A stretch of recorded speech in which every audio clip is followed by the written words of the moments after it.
Good morning. Today it's Saturday, and it's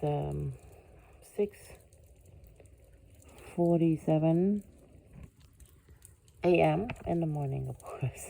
A.m. is morning. P.m. is evening. I'm stating the obvious, of course. It's Saturday morning, and it is what day of the week is it? Saturday. No, what date? What date?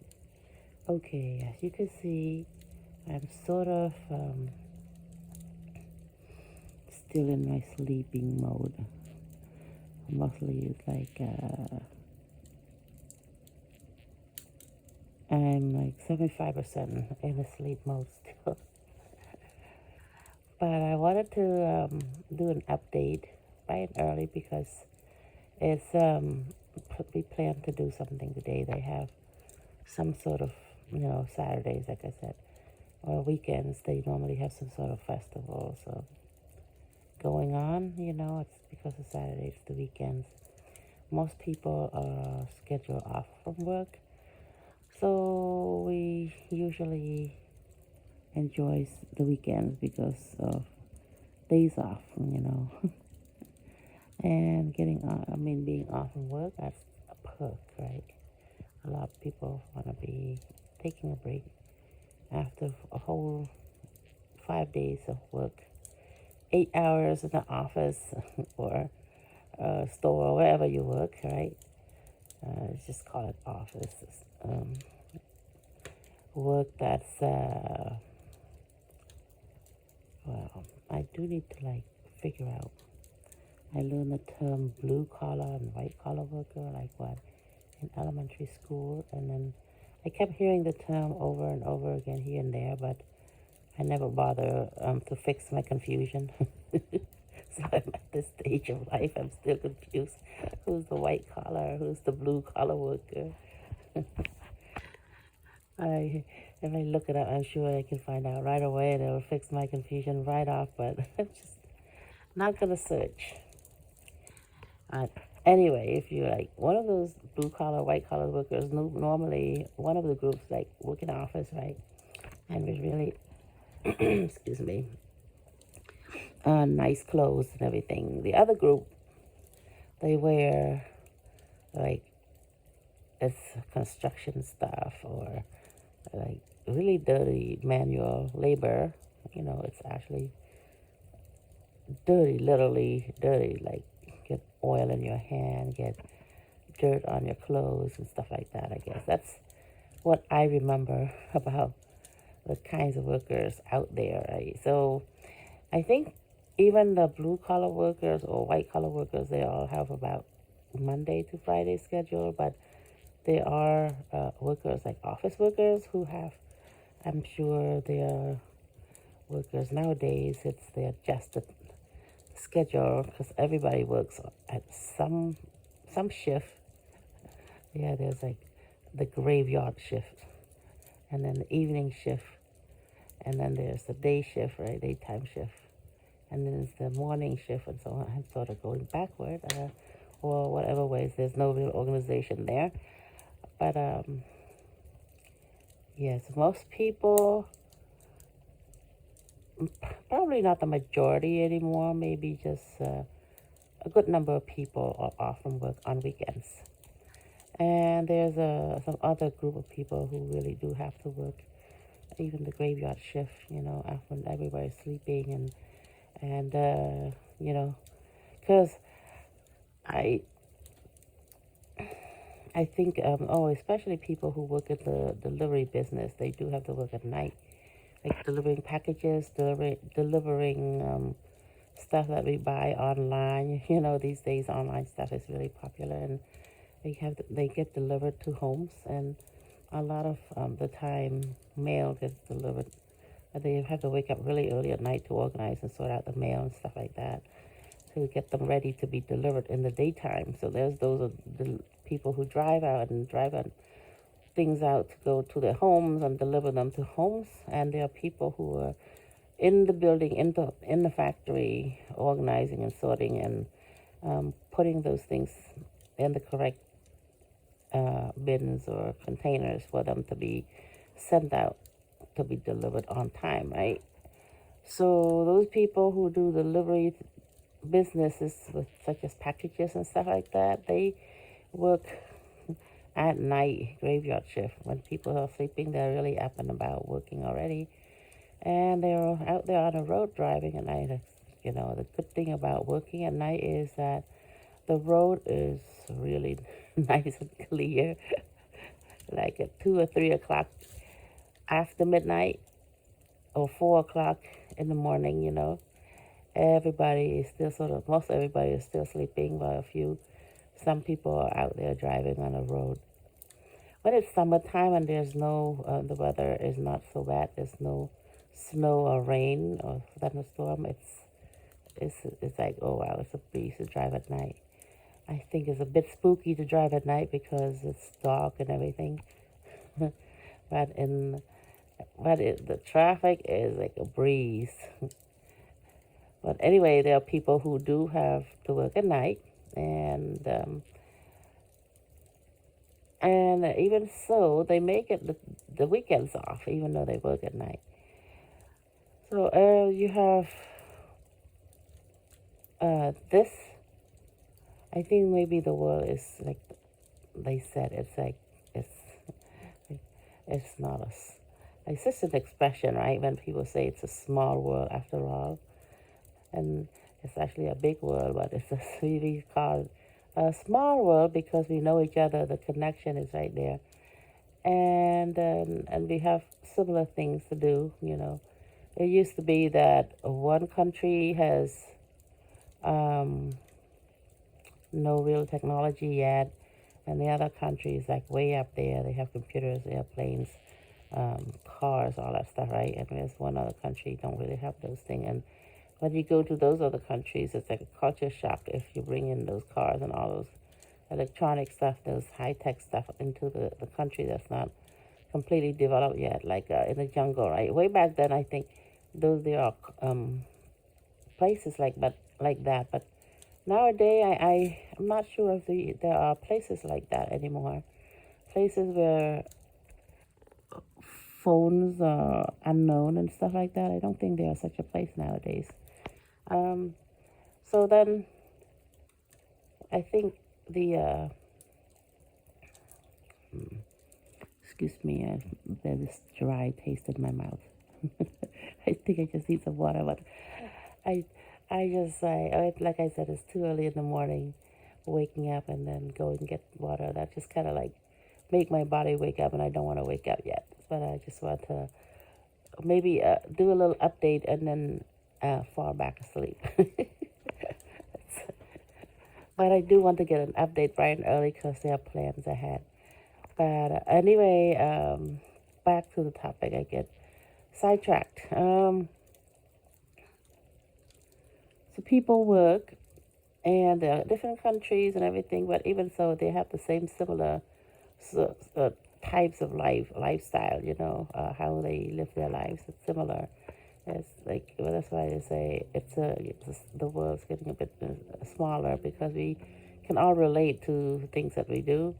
And yeah, so most people have weekends, I think, in a like really developed country, but there are countries that are still behind and in their development.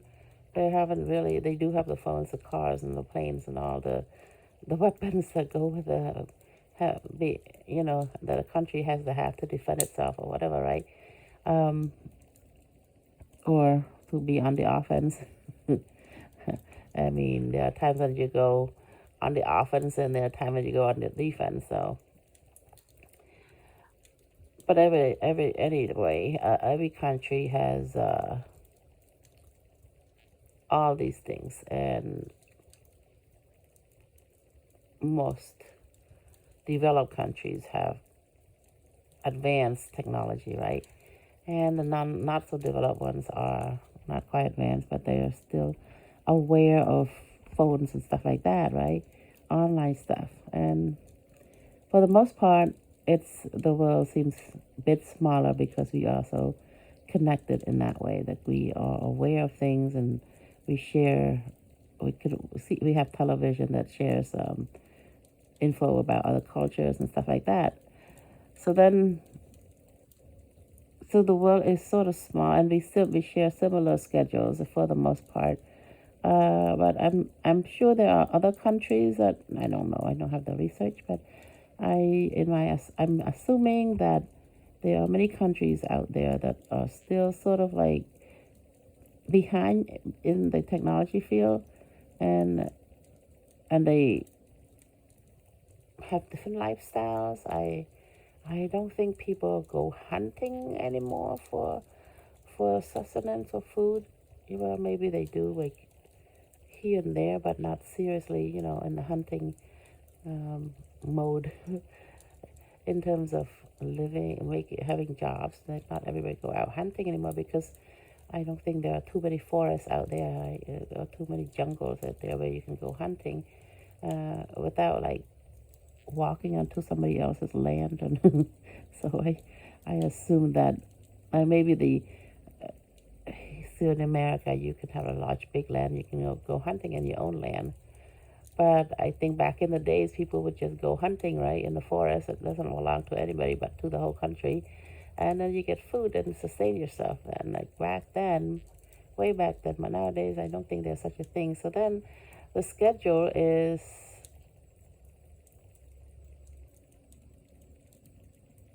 most likely those countries that are not really developed yet, maybe their schedule is very similar, Monday to Friday.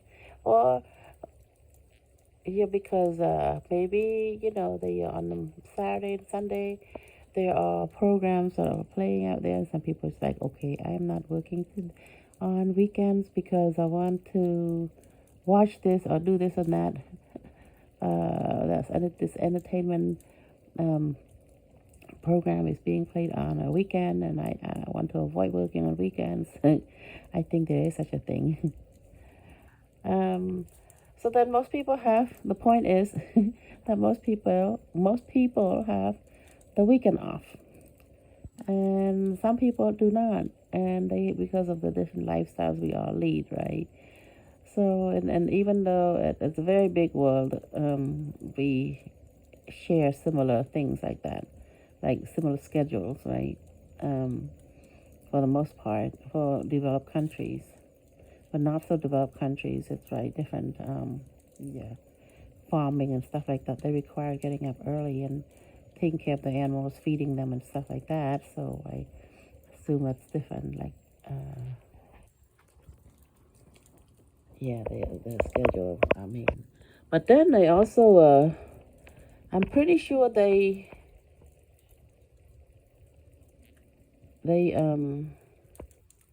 schedule workers, because then like most farms they open for on Saturday, Sunday to the public. Like I know orchards, apple orchards, they open on weekends. They open the whole week long, but weekends they have more things out there, and like a lot of apples being picked in different big bins, and people go out during the weekends to have fun, bring their kids, because kids are off from school on weekends. So then families, they want to build good traditions, maybe bring the kids out to the orchard or something like that to pick apples, to just have a fun time together, to build memories, good memories together. So then weekends are like designated for times with family and just relaxation and rest from work, because 5 whole days of work is quite a bit. And it gets people really busy. Like I remember when we were, and the kids were really young. I mean, you barely have time to be with. I mean, you have time together, but you don't really have that quality time to like sit down and chat about this and that. Life can get really busy when children are young, and you're trying to like raise them. And so weekends are a great time to catch up on stuff like that, to build a good, to have good quality time together. Yeah. So then it's like I'm thinking the weekends are the best. And even though, like, at this stage of life, it really doesn't matter that much, but it does still, because you, I mean, when even though people who have retired already, it doesn't matter whether it's weekends or weekdays. People who retire already, we have those days, where you can we have flexible schedule throughout the weekdays and the weekends. And if you want to do something, you can do it right there and then, right? Because if you have the flexible schedule and not have to be scheduled and have to be working 40 hours a week full time, and then yeah, you have that flexibility.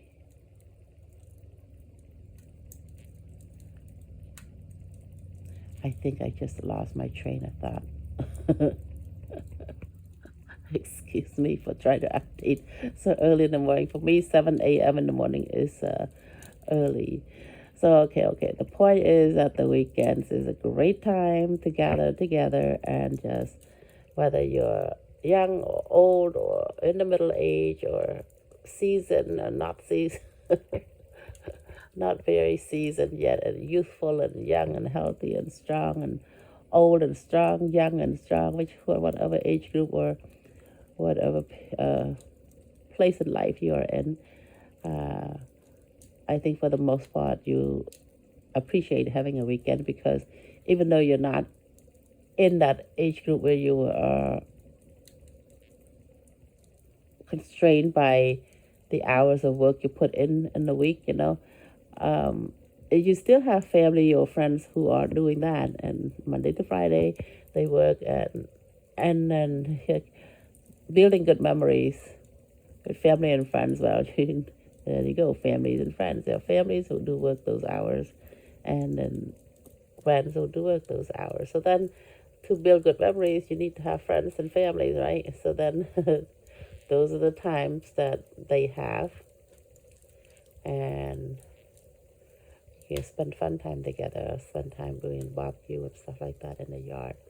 Go out to festivals, go boating, go bike riding, go exercise, walking, or whatever. That's why I think weekend is such a big deal in the country I am at right now. I'm in right now. So just to update on the weekend. So then some people actually sleep in. They just like, okay, Saturday, Sunday, I don't have to go to work. I don't have to be there at 8 a.m. or 9 a.m. I can sleep in. I mean, even college students are like that, right? They're like, okay, classes on Monday to Friday, weekends. I don't have to be going to class. Just sleep right until 1 or 2 o'clock in the afternoon. That's okay too. And it's just like, I think that's the fun part, when you work so hard for 40 hours or go to class all day and do homework, do exams and projects and do research and reading and writing, all that stuff. And you just like, your family are taking a break from their work and they're going to amusement parks, to festivals, to wherever, right? And then you're like, okay, take a break, because they're like working already, but you're a student, you're still going to school, but you can take a break. You got a flexible schedule, but you can take a break and go get recharged, refreshed, reboot, right?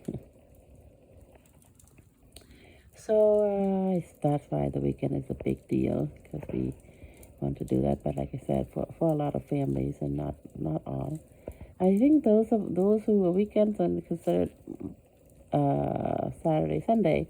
But I think for families who don't have the same schedule, Monday to Friday work, they are scheduled differently. For them, weekends might be on a Monday or a Tuesday, or 2 consecutive days, or sometimes skips and then go on. Those are harder schedules to use, to go with. And I mean, I think it's good, and it's just because I think we're so used to 2 consecutive days off from work. That's sort of nice, I think. It's like, well, you have one day to have fun, one day just to do nothing much at home. I sort of like that idea. If you have one day, you rest, and then you go to work, And well, I mean, work, if your work is your passion, passion is your work, well, then it doesn't really matter whether you like a work on a Saturday or a Sunday, but work is like yay, I love work. It's my passion. So then it's not a big deal. I guess they can find the time to have fun with the family or friends anytime. I guess it doesn't matter. And yeah, so I I don't know much about. Never mind, not gonna say that. Change my mind. So change the topic. Now that is done. The topic about weekends and work. So okay, and I'm just gonna. I tell myself I'm not gonna wake up yet. I'm just gonna like do a little update and then, excuse me, a little stretch.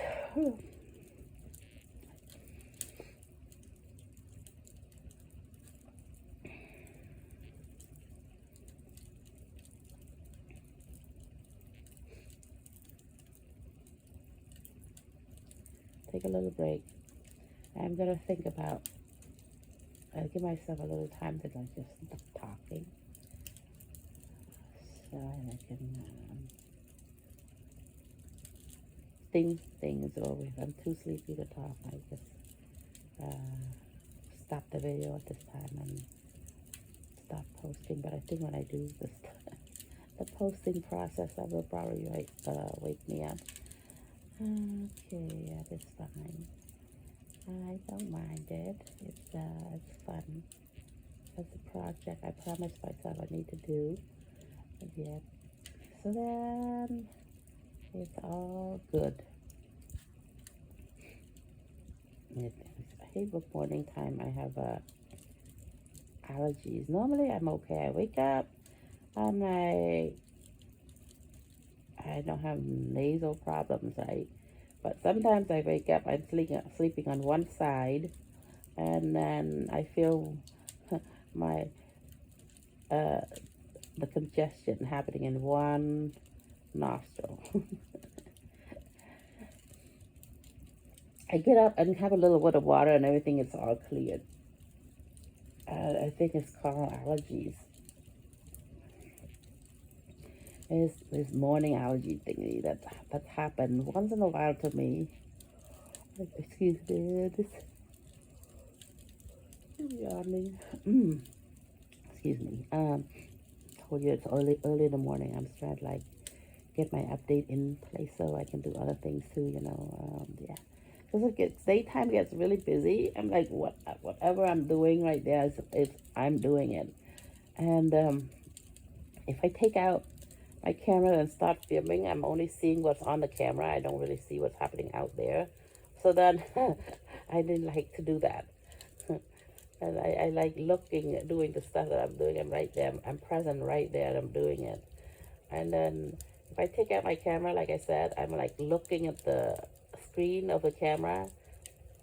I'm too busy making sure it's straight and like, um, like that it's not sideways, it's not moving around and all the stuff. And so then I'm like, oh, I don't get to see what's happening, and I'm missing out on a few things that's happening out there.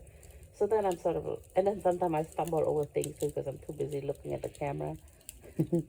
So then I'm not very good at filming and walking and doing things all at the same time. So I think if you practice it enough, maybe it gets easy and yeah, it's simple to do and it's all good, right? But I mean, I can do that, but I'm just saying I practically like being able to see all around me and yeah, not being suspicious or anything, not suspicious of the environment, just want to check out the scene, be able to see what's going on around. So then I'm like, oh, taking out the camera, I forget. So filming isn't a thing that I remember to do. It's like, yeah, I'm more into like building the memory and living in there and making, having fun and doing things with the family and friends, right?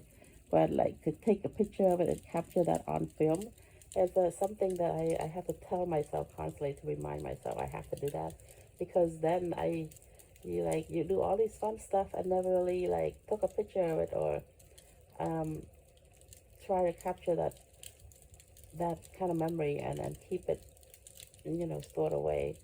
And then you can go back and watch it and revisit it and remember the fun that you have together as a family, or so on and so forth.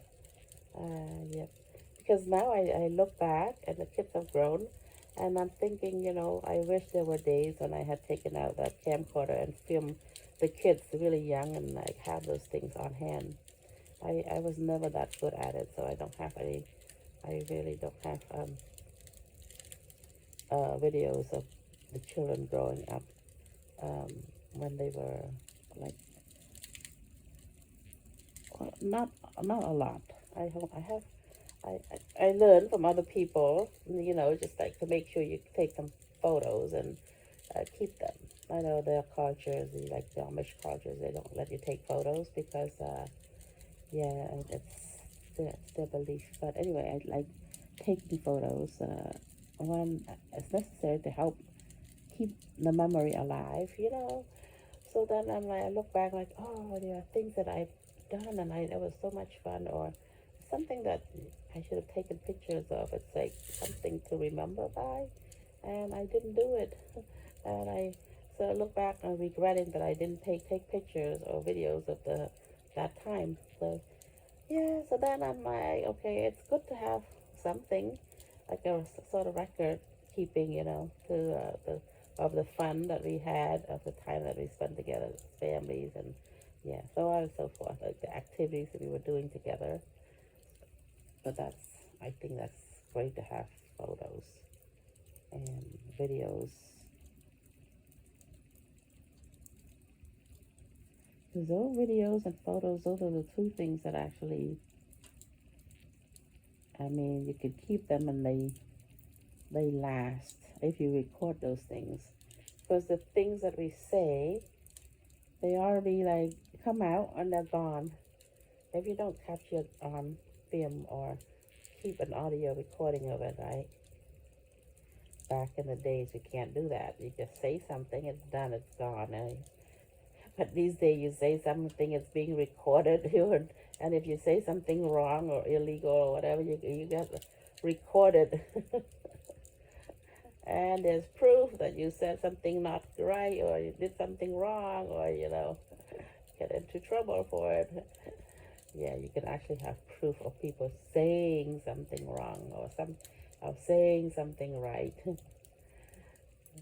But back in the days, long, long, long time ago, right? A long, long time ago, no, no, let's see, and no video cameras, yeah, or microphones and all that stuff, and we can't really record those things. Anything that was said is done and said and gone.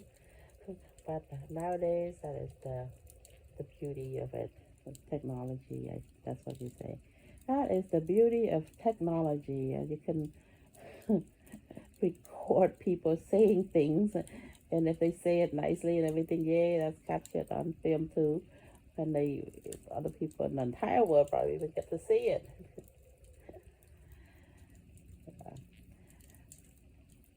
That's the good thing about being able to store things like that. I think, like, I remember the time when I learned about computers. It was in the 80s, right? This computer come out, and we were learning programming language, and you go to the prompt, and then you write the semicolon, and then just letters and some numbers and and then you hit enter, and then there's this one word pop out. I'm like, oh my goodness, I'm not touching this thing. I might break it. I remember learning how to do that it might be in the elementary school or high school. I don't remember what time of, yeah. But back then, and a long time ago in the 80s, And I remember being afraid to touch the computers because I was afraid I would break it. And because they said that even before that, like computers used to be as big as a building, and then it got as big as a desktop, right? And then it got as small as a phone. Yeah. And I was like, that's fun. Like nowadays, we have little computers like as small as a phone, or even smaller. Like if you watch spy shows, so you have those too. But I remember a computer used to really intimidate me, and I mean, I don't want to touch this button or that button or that key because I might crash the computer. That's what I was afraid of. I remember when it's so new, it's such a novel thing, you know. Yeah, but that's not that long ago. I don't think of myself as being that old or that, yeah, ancient. But it was during my time when computers come out, and we were just like, oh, what is this thing? It's don't touch it and don't hit the wrong button. It will break the whole thing. Yeah, and then nowadays you've got drones. I remember the word now, like a long time ago. I remember filming, and I couldn't think of that word with the objects that you go, you send drones out to film things on the air. That is so cool. I think drones are cool. But then I also saw one post where drones, there was a concern that drones are in the air, and if you have so many businesses flying drones everywhere, you need air traffic control in that case. And then you got all the flying objects out of it. So I think there has to be some sort of regulation if you like delivering things by drones. I think I don't know. I heard that the in China they start doing that already. At least I saw some sort of post online about that. That they deliver food using the drones and like hot food. I mean, what if they spill? It's like hot food and they spill it on people's head. That would not be good. That's what I'm afraid of. You know, you're walking on the street and the drone makes a mistake and flies into a tree or something and drops the food on your head. That I mean, it's hot. That's that's not fun for the person walking. And if it's very hot, that's not good. They would get sued. But then it's hard to find out whose drones it belongs to. So yeah, but I think maybe they're. I'm not sure how China regulate their drones. So, but I think drones are cool. It's so fun because I used to like think that remote control cars are really fun to buy it for the kids to play, but it was it didn't last too long. Remote control cars, remote control planes, and stuff like that. Yeah. So nowadays you have drones of people. I saw one post where they use like a really large drone to lift heavy construction objects from somewhere, you know, if they get stuck in a ditch or whatever, or you want to lift it over a canyon, you have drones fly those things. Or is it just an AI video where people edit it and do stuff with it? Uh, it looks real, so it's like these days I have no idea what's real, what's not real anymore in terms of. I saw a lot of posts like that, like ridiculous thing, and I'm like, is it real? So, but sometimes you never know. People do ridiculous thing, and yet it's they did it. And there are times when it's just like they didn't do anything, but somebody out there went out there and took pictures and edited and put things together and make it look like it was real. It's actually happened in real life. And it's like this AI. I think AI. I don't think robots go out there and change it like that, right? I think it has to be a person who takes it out and edited it and put it posting it. Kind of like filming where you have those uh, movies that are action and they're all about parallel universe and stuff like that. It's like all these magical things happening, you know. So that's done in the film industry, so they would know how to edit photos and pictures and stuff like that, paste them, copy them, and yeah, cut them and all that stuff, and put them all together again to create something different, so that you could just post it online, right? Or play it on film and make a movie. I don't know how they make movies, but I'm sure there are a lot more equipment that they use that's complicated, and they have to be trained to use it, and so on and so forth. But so then I think that AI stuff, I don't think it just happened by, I don't think it happens just all by itself. I think somebody, an actual person, has to like take it out, put it together, and then post it, and post it online. So then, somebody told the computer to do it, and then the computer does it, cut it and paste it. Like there's a program that somebody mm, come up with to do to remake a video, for example, into something else. So there needs to be some sort of program to do that. Okay, so anyway, I think that's what I'm guessing out there. Why certain um, videos are posted and then it looks so ridiculous, but yet the people, the photos, the picture looks so real. It's hard to tell. And there was one person who says that it should be required that this is AI or this is not AI. I guess I tend to agree with that part. It's getting a little frustrating to not to know whether it's real or not real. Like, if it actually happened or it was edited. See, I guess if it's edited, it's good to have, good imagination, I think, because that's how you grow as a society, and you develop and you invent things, stuff like that. Yeah, so censorship isn't a thing I'm into, but it's just maybe some sort of standards to help, keep the order, keep things less confusing. Yeah. Okay, so I'm not into making rules and policies, just an opinion about stuff out there. Oh my goodness, I talk so long, I woke myself up, and now it's only 37 minutes. I think I'm just gonna call it one good video, one good update happening here from this side of life, and I'm gonna post it, and that's it. Have a great day. Enjoy your weekend.